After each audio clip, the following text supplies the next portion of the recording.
Hey guys, Stealth here.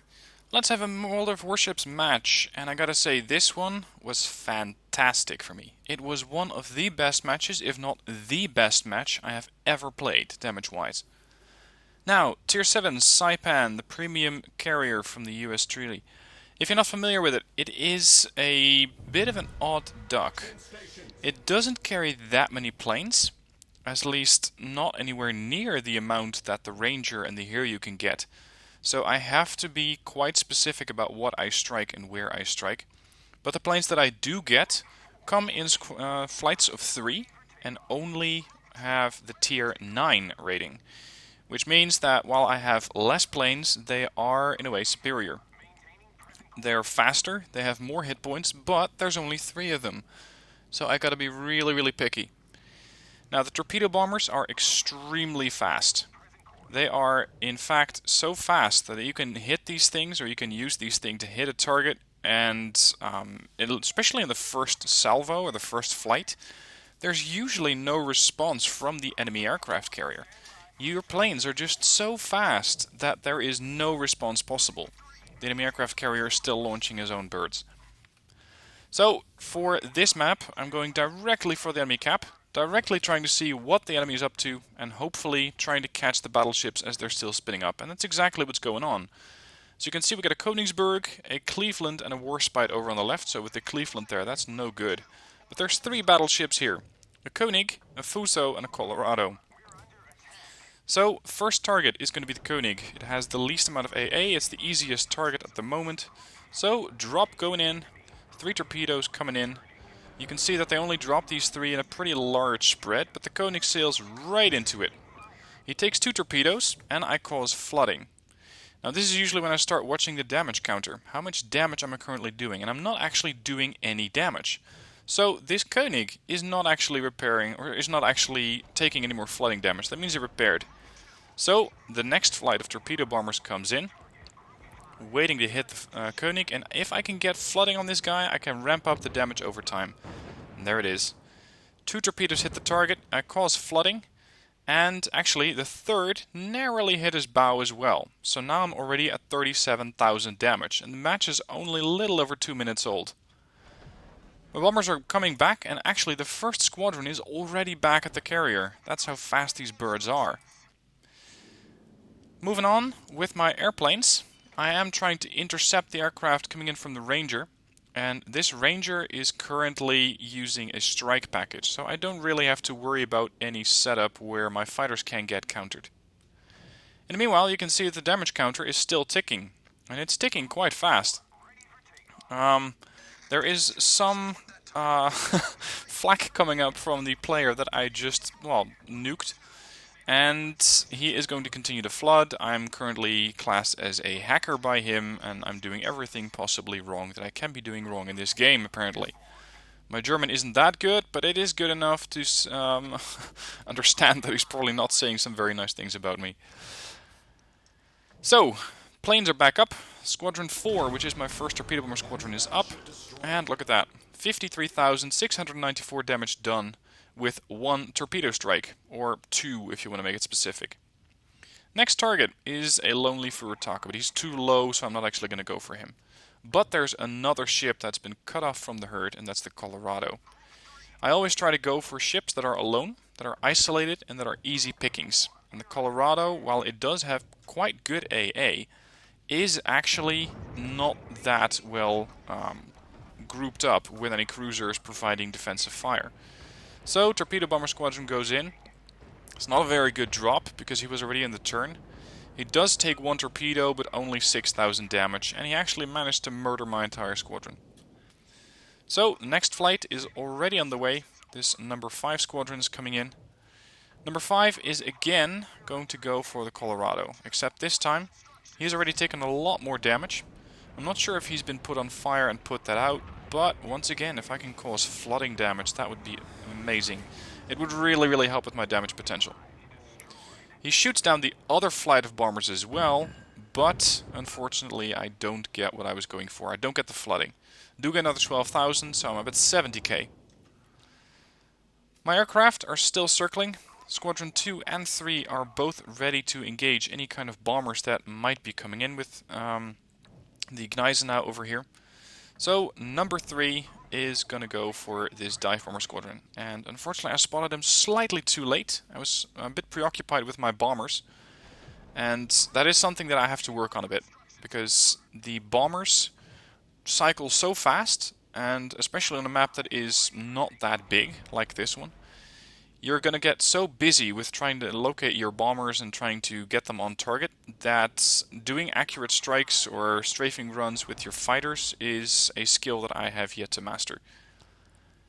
About the captain, by the way, it's a 14-point captain. I am going for the 15 points, so I can have 4-man fighter squadrons, or 4 fighters per squadron. But for now I'm only stuck with 3. And there we go, Stealth 17, nice player report for hacking. Yeah, by all means go ahead. This is a game mechanic, Sunshine. This is not actually hacking. I spot quite a few targets here, but the Fuso seems to be moving nice and slow, which means it's not going to be very capable of dodging my torpedoes. Flight goes in. The Fuso seems to spot it, but doesn't really react whatsoever. And once again, flooding. There seems to be a torpedo blister around the citadel, but the bow and the stern are not very well protected.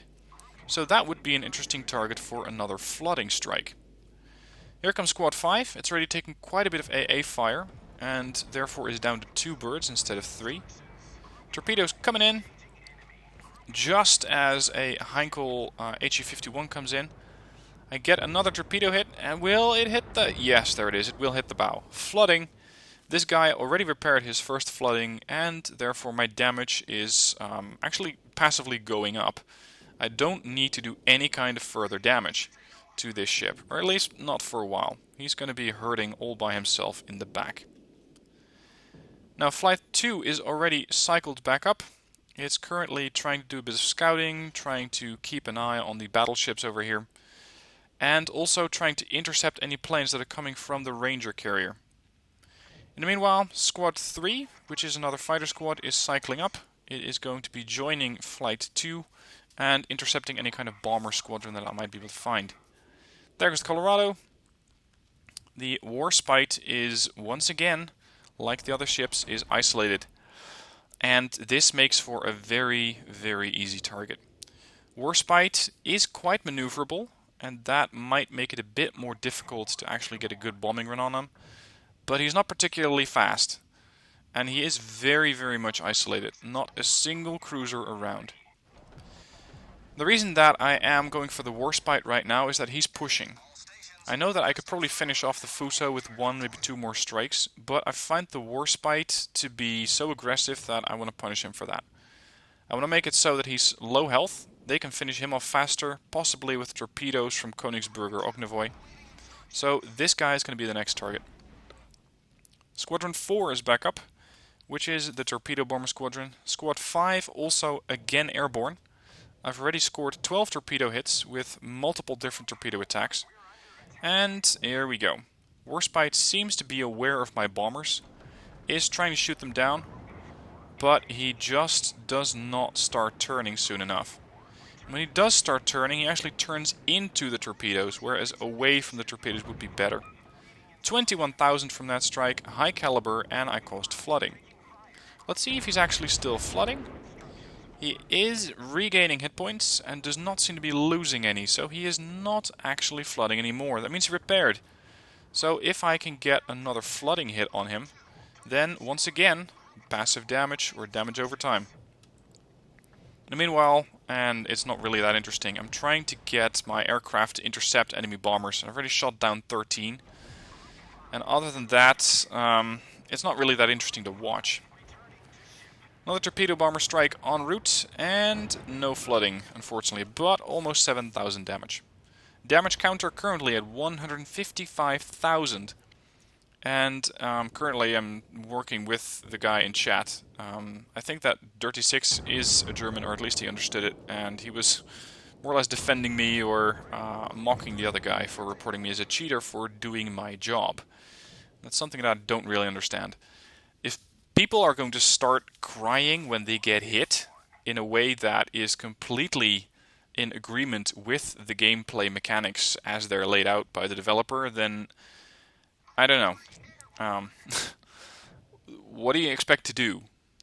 If I hit your pretty little battleship with an aircraft carrier, that is my job. If you can't take that, maybe you should either not be sailing in a battleship, or you should not be playing World of Warships.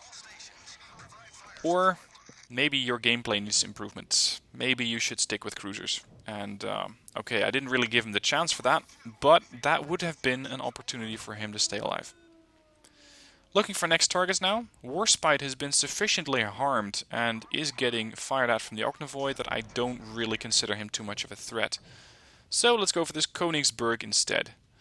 Königsberg does not have defensive fire. Its AA suite really isn't that good, but it is quite agile. It can do quite some heavy maneuvering in order to avoid torpedoes, and it might actually seem like it's going to get away with that, but not quite. You can see that Königsberg, unlike Warspite, does not really have that much of a defensive torpedo bulge. So it actually took almost full damage. Now I'm very happy that my team was able to take out the Ognivoid that was closing in on my position. He was very, very close to my Saipan. And fortunately, these guys over here were able to take him out. Another flight of torpedo bombers comes in. Warspite has been killed off. There is Escorts there, which does have defensive fire, and I'm not particularly eager to try and run the gauntlet there. So let's just focus on the Königsberg, since it is just the Königsberg, the Scores, and the enemy aircraft carrier. Once again, Königsberg maneuvers, tries to dodge the torpedoes, and again, not quite enough, and I hit him once more. I caused flooding, but I didn't cause flooding the first time. So he immediately repairs that and doesn't actually take a lot of damage. I could go for yet another strike on this guy, but it's not really worth it. It's 1500 hit points, and whereas these battleships, especially the New Mexico and the Nicholas, the York together, can put up enough fire for 1500 hit points, I can better focus my time on going for other targets, such as the Scores over here. Again, in the meantime, intercepting some aircraft, mostly to piss off the enemy aircraft player and to neutralize any kind of damage potential that he has. And once again, cycling the fighters, cycling the bombers. The Königsberg is getting lit up. I'm not sure what its intentions are at this stage, because let's face it, he's not really going to be able to do anything against this small armada that we have going for him. New Mexico takes him out. Not a problem there. And that leaves just two targets. Königsberg is dead. The Scores is left, and the Ranger in the back, all the way down there. If it is still there, by the way. That's the last known location. It could have moved up to anywhere on the map by now. So, let's see if we can hit the Scores. Scores does have defensive fire, and it's not that maneuverable. It's quite the large turning radius at I believe 800 or 900 meters. So it doesn't really turn that well, and that could allow me to get a couple of good torpedo hits on him. Unfortunately, this guy is using his defensive fire. I do manage to land a couple of torpedoes. Actually, no, he wasn't using his defensive fire yet. One torpedo goes in, causes no flooding, but does 9,000 damage and knocks out his engine. I believe that he immediately repaired his engine, considering there's no large black smoke clouds coming from his smokestacks. And this is when he does pop his defensive fire. You're going to see that this bomber squadron gets greeted by a lot of fire coming up from that ship. And usually when I encounter a cruiser that is using defensive fire, I go, okay, you take your 30 seconds and I'll be right with you. That's usually the way that I look at those defensive fire setups, because let's face it, once the defensive fire is done, they are just as easy to hit as anyone else. This Ranger was doing a bit of border hugging, so I try to drop as far away as possible from him and expect where he's going to be in, let's say, 5 to 15 seconds. And he is trying to dodge, but the Ranger, with a turning circle of over a kilometer, I believe it's 1,010 meters, really doesn't have that much that he can do against that. In the meanwhile, we're also capping. Our Nicholas here is capping, and it's going to take a while. Fortunately for me, it's going to take a while so that I can do a bit more damage. Another cycle is coming up. More more torpedo bomber squadrons. And overall, I've only lost one fighter and quite a few of torpedo bombers, but I still have a small reserve of 7. That's going to be reduced to 4, correction 5 when this thing lands and gets reinforced.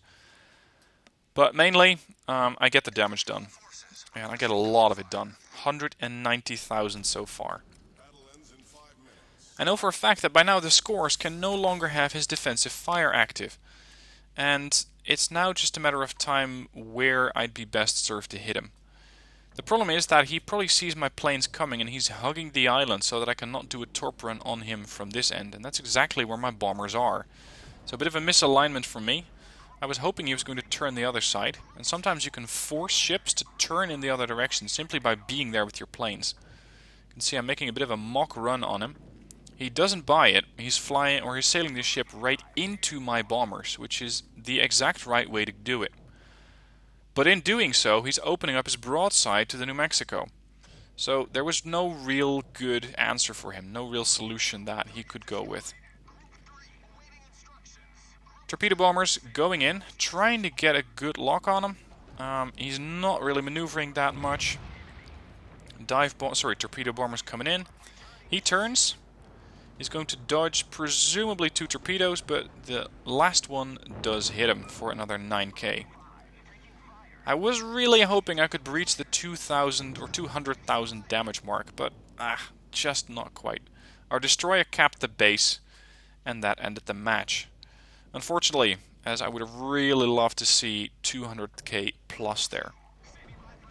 And there we go. So, what did that little attack run get me? 199,334 points of damage, mostly due to flooding. That is really, really critical. It's not that easy to get it in the Saipan, but if the enemy threats are not that heavily defended by AA, then you can do it, especially if the enemy players repair their damage too soon. They think, oh crap, I'm flooding, I need to repair. That's when you can get that large damage over time. 530,000 credits, 6,000 XP, and 303 free XP. Team score puts me firmly on top of the team at 2,685 base XP, 28 aircraft shot down. And I gotta say, the enemy ranger, despite losing so many birds, did quite well. He got 705 points of XP, so not too bad there. As for our raging hacker guy, der Einzige something, 85 XP. I really took the wind out of his sails, and probably got reported for it, but so what? He got nothing on me. Detailed report, 53,000 damage done to the Koenig, 55,000 damage done to the Fuso thanks to flooding, 29,000 damage done to the Warspite, a little bit to the Scores. There's the Koningsberg, the Colorado, all moderate torpedo runs. But look at that flooding damage. 51,000. The rest of it was done by torpedo. So even if I just gotten the torpedo damage at 147,000, I would have been perfectly happy. But with the flooding, that was just a huge bonus. As for net credits and XP, of course you're going to be paying some repair costs. Although the carrier wasn't damaged, you will have to pay for resupplies for aircraft. So that cost me 22,000, or actually 20,500, and then ammo resupply 1,600. I guess torpedoes are really cheap these days. 4,000 XP received. I have the Type 10 modifier for the camo, which gives me another 2,000 XP, giving me a total of 6,000 XP. And of course you get a little bit of that as free XP, so 303. Commander XP for 6,000, so a lot of Commander XP. And I'm getting actually quite close to getting the 5th Commander skill there.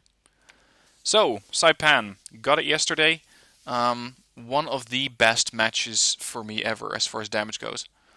And being called a hacker, well, I'd say that is just the icing on the cake. That just makes it all the better.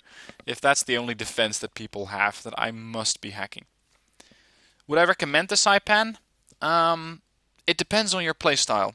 If you're not familiar with carriers, if you don't really like the RTS element of it, then the Saipan is probably not for you, because at 9,500 gold it is pretty expensive. But if you are a carrier player and you like the top-down action and you can actually make use of your dive bombers and your torpedo bombers, then the Saipan can really make you a lot of money, as I have hopefully been able to demonstrate here. 500,000 credits. And, oh, I gotta mention one thing. I have the Zulu flag on it, which modifies it for plus 20% credits. So that's another 88,000. So if you take that off, it would have been 442. Or actually 420. But still, for a premium ship, I'd say that's really, really nice. So, hope you enjoyed. Thank you for watching. Let me know if you have any questions about Saipan so that I can help you improve your gameplay. And otherwise, I hope to see you soon in another video.